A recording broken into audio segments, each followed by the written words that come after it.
Gran Turismo 4 is the holy grail of racing video games. You've read it in the title and you've heard me say it, but I'll say it again. Gran Turismo 4 is the holy grail of racing video games. There has never been and never will be a greater racing game than this timeless gem, and in this video I'll go over exactly why. Before we do, keep in mind that this is my opinion. However, you should also keep in mind that my opinion is 100% objective fact and cannot be argued with. If you do, you are wrong, and I am also stronger and better looking than you. I was having a shit. Gran Turismo 4 is a physical blessing bestowed upon us by the Messiah Kazunori Yamauchi of the religious organization known as Polyphony Digital in December 28, 2004. If you do not remember this date and celebrate it as the most important day of the year for the rest of your life, I will have you publicly executed. It was made accessible for us mere humans to comprehend via the use of a PS2 to translate the entire game in all of its divine glory for our simple mortal minds to enjoy. However, cultists throughout the years had gotten to work translating it for simpler use, which means that you don't really need a PS2 to play the game anymore. You can just resort to using an emulator to play on your PC, if you so wish. Due to its role as the physical successor of the already highly successful blessing that was Gran Turismo 3, this fourth godsend had a lot of weight on its shoulders, but it far surpassed expectations regardless. Given how, as you can clearly see, it not only still holds up to this day, but far exceeds every other car game you could possibly think of, really. I am 100% serious when I say this. It far exceeds any other racing car game thing you could ever possibly think of playing right now.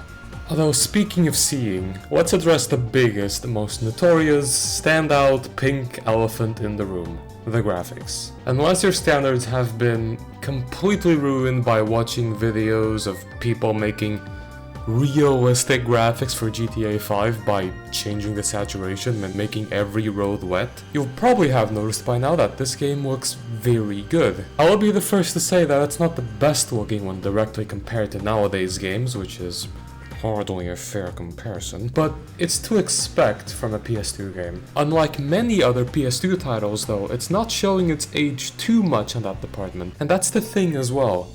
This is a PS2 game. PlayStation 2. You honestly wouldn't be able to tell that just from looking at it, I think. Personally, if I had to guess, I'd say that this is an early PS3 title, and that's on the gameplay alone, because outside of the gameplay, you have a little thing called photo mode, and boy, let me tell you about this photo mode. Gran Turismo 4 was the first game to include this, and despite at first seeming kind of like, a quirky feature, all you do is just take photos of cars and places and then upload them to a hard drive and consequently to your PC. The photos look so fucking good. Seriously, have a look for yourself. You look at some of these photo mode screenshots online and they almost look real. They're so good that there's still accounts out there dedicated to just posting Gran Turismo 4 photo mode content, and the feature itself has been present in every Gran Turismo since. This 17-year-old game still looks phenomenal. Alright, so it looks good for the time, sure, that's sweet and all, but let's get into what actually matters. Does it have 2JZ Super JDM machine that beats every car in the world, #JDM for life? Yes, but it also has really good driving physics. It is marketed as the real driving simulator after all, and although it is kind of pushing for realism, in all honesty it's still just a simcade. But boy, did they nail the balance between sim and arcade for this game. And keep in mind, that was a rare, hard thing to do at the time too. Back then the racing game market was just an oversaturation of arcade games with a few hardcore sims. And then come Gran Turismo 4 as the game who manages to strike the perfect balance between making itself a fun game for 6-year-old kids to play with their controllers and hardcore sim fans to play with their wheels. And that's another thing too. Even though it's a 17-year-old game, it managed to do something that a lot of video games still struggle with massively today. And that's being perfectly playable on both a wheel and the controller. In fact, speaking of wheels, this game launched with its very own wheel, completely designed around it, that, from my knowledge at least, this is very hard to research, was probably the absolute best wheel you could get at the time. The Driving Force Pro. Force feedback, sequential knob, pedal shifters, and most importantly, 900 degrees of rotation. Again, I couldn't find any information on whether there were any other wheels before this to include all of those features and 1900 degrees of rotation, but the fact that Gran Turismo 4 was designed with such a great wheel in mind gave it an unmatched edge in physics and controls that other games simply did not have. In fact, it was praised by real racing drivers for having the most realistic steering at the time. But obviously this was all 17 years ago, and there's no way that either the wheel or the force feedback holds up nowadays, right? Well, actually, although I did play the game with a controller for over 2 years, which felt perfectly fine, I eventually got curious and wanted to know what the game would feel like with a wheel. And you bet your ass that I purposefully went out of my way to look for a Driving Force Pro to get to experience the real driving simulator with the wheel entirely designed around it. And boy, did the force feedback hold up. Like I said, physics-wise, even though it's marketed as the real driving simulator, they're considered sim-cave physics, but my god were those drivers right about the steering feeling great and realistic. In fact, the game's entire force feedback has held up phenomenally well, and in my honest opinion, it might be the most enjoyable game on the wheel for me, and I've played the likes of Assetto Corsa, F1 2020, Dirt Rally 2.0. I think the only game that comes remotely close is GTR 2, which is another masterpiece in itself that I might have to make a video on as well. Alright, of course, you can have a game that looks good and plays better, and it might be a great game to play, but like with any other game, no matter how good it is, you might eventually get bored, right? So what determines how long you play the game for? Obviously, there's a lot of answers we could put here. You might just really like the game, or you might just not have anything else to play. But a pretty surefire way to answer that question is content. It's only natural, the more a game gives you to play around with, the more you'll play it for. And if you know anything about Gran Turismo 4, you'll know that there's a lot for you to play with. Sunday Cups, K-car races, ice rallies, DTM, Formula 1, 24-hour endurance races. This game has it all, and it managed to balance quality with quantity like no other. At the time, and even now, Gran Turismo 4 is an absolutely gargantuan titan of content. 19 different track configurations for real-world racetracks, 13 fictional circuits, 12 city-focused tracks comprising of real-life locations, turned into circuits, some of which are considered rally courses, and speaking of rally, you've also got proper rally circuits on off-road surfaces too, unlike a certain other franchise. This brings the total of in-game tracks up to an incredible 41. But when you consider that the fictional city and off-road tracks all have the option of being run in reverse, this effectively gives you 82 different circuits you can throw your car around in. Yes, you heard this right, 82. Another number close to 82 is the amount of manufacturers you have. Over 700 cars from 80 manufacturers, including tuner companies such as Spoon and Amemia? I don't know. With years spanning from the 1886 Daimler-Benz and motor carriages to the 2022 Nike One concept. Only one more year. And sure, while people love to throw around the argument that the game has like 10 different versions of the NA Miata, it's still no number to scoff at. And best yet, it also manages to achieve absolute peak perfection balance between quality and quantity within its car list as well. You've got so many cool obscure cars while also having silly cars or the absolute legendary cars that everyone knows. This is the game that allows me to drive the legendary cars I've always wanted, have fun pushing a regular car to the limit, and helps me discover cool obscure cars that I hadn't thought of before.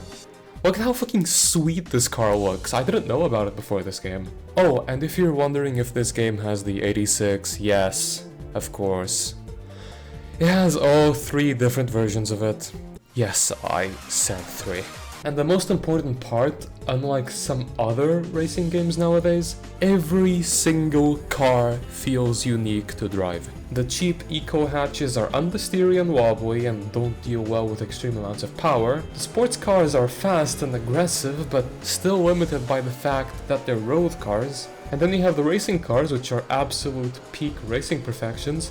And the Le Mans prototypes suck to the ground like crazy, but you'll also be feeling the road a bit too much if you're on a wheel. Not to mention the downforce monster that is the Suzuki Escudo. And even within these classes, all of the cars behave differently. The Peugeot 905 is a beautiful piece of machinery, but compared to the other cars of its class and era, it's notorious for having a very slow upshift time. The Stratos is constantly playing Twister with its back, while the Miata and S2000 are both easy and fun to throw around in. You can even tune the hell out of a fucking Fiat Panda, put a wing on it and race it against whatever you want. The cars are amazing, the whole game is amazing really, but it's not without its flaws. Now, as good as Gran Turismo 4 is, it did have its own fair share of flaws. Unfortunately, despite being pretty close, it's not the perfect racing game quite yet. Most of the flaws have to do with the age, honestly, as well as the limits of the PS2, which Gran Turismo 4 did push to the extreme already anyways, and the others don't really affect you much, but they're still there, I suppose. Since we were just on about cars, let's start with that. As I said, the car list is great in both quantity and quality, but there are a few big brands missing, namely Ferrari, Lamborghini, and to some extent Porsche. Unfortunately, Polyphony Digital couldn't get their hands on the licensing for all 3 of these brands, although they did find a way to sneak Porsche in to some extent, using cars from the rough lineup instead. But, as I said, although we don't have Ferrari or Lamborghini in any way in Gran Turismo 4, 2 very big brands, the car list is still incredible. That's how good it is. I kid you not, the first time I started to play Gran Turismo 4, I didn't even notice their absence with how many cool cars are already in the game. Though, if you're a big fan of these 3 brands and you go out of your way to look for either of them, I understand their exclusion taking something away from your experience. Still on the topic of cars though, car sounds. That's always a fun thing to talk about when you're on about the Gran Turismo franchise. Now, I won't sugarcoat it. I like the car sounds. They have an immense amount of charm to them, and to be completely honest, some of them sound really nice. But they're kind of bad. You can't really hide the fact that they all sound like a bunch of vacuum cleaners who've had their pitch edited. And it's not like with the visuals where you can excuse this due to the game being on the PS2. There were many other games on the PS2 at the time who have had much better car sounds, albeit with a much smaller car list. I do think the amount of quote-unquote hate the game gets for its sounds is greatly exaggerated though. I mean, at the end of the day, as long as you can hear the car rev and know when to shift, it shouldn't be much of an issue. A 4-cylinder will still sound like a 4-cylinder and a V8 will still sound like a V8. It's not like they sound the same. Now, onto something that actually affects gameplay. These are where I think the real issues start to come in. The races themselves. They only include 6 cars, you included, which is pretty small by nowadays standards, if you want me to be completely honest. I say by nowadays standards because even though it's been 14 years, Forza Horizon 4 still only lets you have double that, so, you know. But regardless of the issue being understandable or not, it's still there. I often find myself wishing there have been more cars on track. 10 minimum would be good enough to bring a lot of action per race, especially on the longer ones, but it's not like the AI don't bring enough action into the races already, actually. And speaking of AI, actually that's our next talking point. They're, well, as you'd expect, they're quite dated. They're honestly not bad. In fact, I prefer them to the AI in a lot of other racing games nowadays. They're just very basic in a way. They pick a line and they stick with it, you know? regardless of where the player is. From what I've seen, they only really make an effort to swerve out of their line when they're trying to overtake you on straights, but on corners they drive like you're not there, which is honestly kind of what makes them fun, at least for me. At times you'll just see AI pull off really aggressive lunges on you that just kind of make you go, whoa, okay, I guess that's how we're racing. In a way, it's almost like driving against a real player at times, but I understand this might also be infuriating to some people, if you were to get punted off, for example. Oh, I should also say that the AI doesn't just do this to you though. And like in Forza, they actually overtake and fight each other instead of just being one continuous train of cars pretty much. However, one aspect where the AI in this game really shows how basic it is in the way they distribute themselves. You can especially notice this in the endurance races later on. This is how the AI distribution works all the time, so 6 cars on the grid. First of all, there's you, obviously.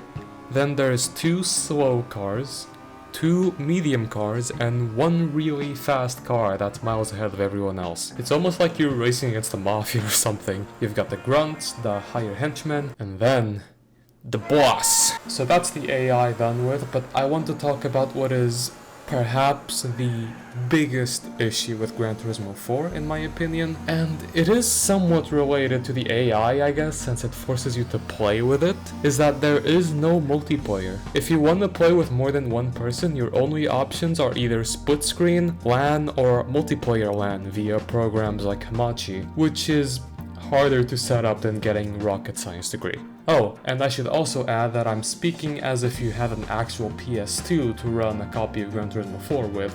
If you're emulating it on PSX2, it's still possible, I guess? In the same way that it's very possible for me to call in a Predator missile on your house. Possible, but unfortunately very unlikely.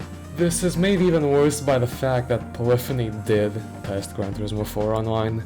In 2006, 2 years after its original release, several special copies of Gran Turismo 4 Online Beta were handed out for players to test.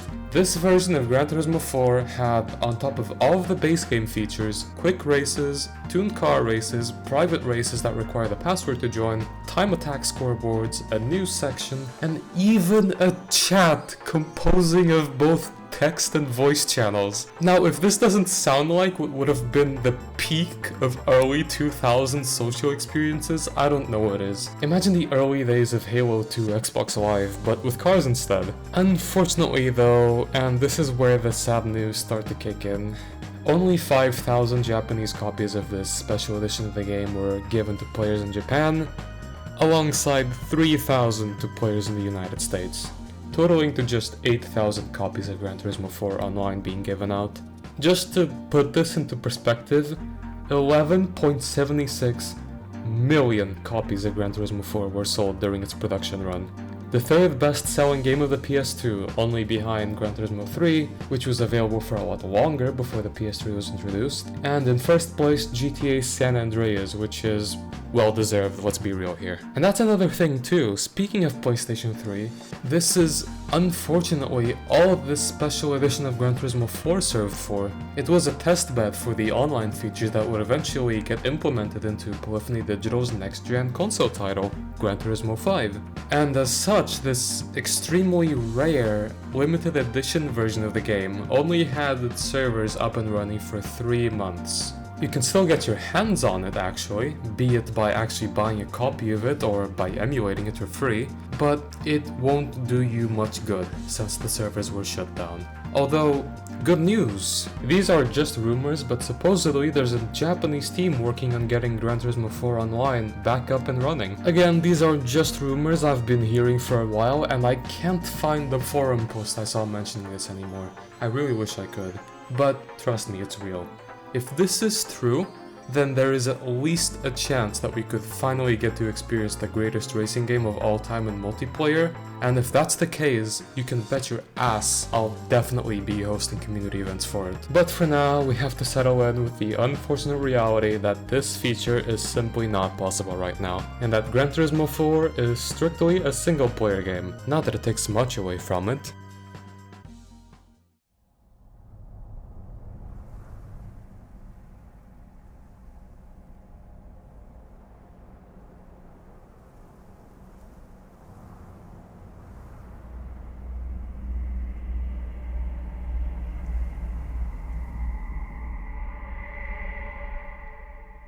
So, I was actually gonna finish off the video with just that, mentioning all of the positives of the game and then finishing it off with all the downside and a quick outro. But I couldn't possibly do that to the greatest racing game of all time, man. Especially when it has this much soul. I just need to talk about this, alright? Look at the amount of fucking soul this game has. Look at this menu. Look at the garage, the UI noises, the soundtrack, for God's sake.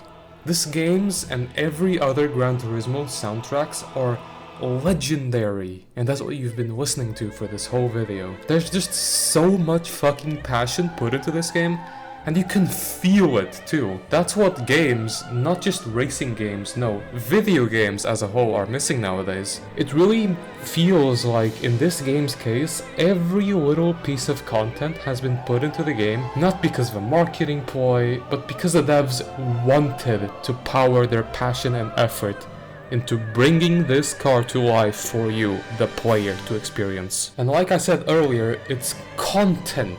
Not just cars, even the features. You've got photo mode, you've got 24-hour races, extremely early 2000s camera replays, GT Auto, all of it has so much soul that I very honestly don't really think I can even convey it to you through this video. And that's where I'm getting at.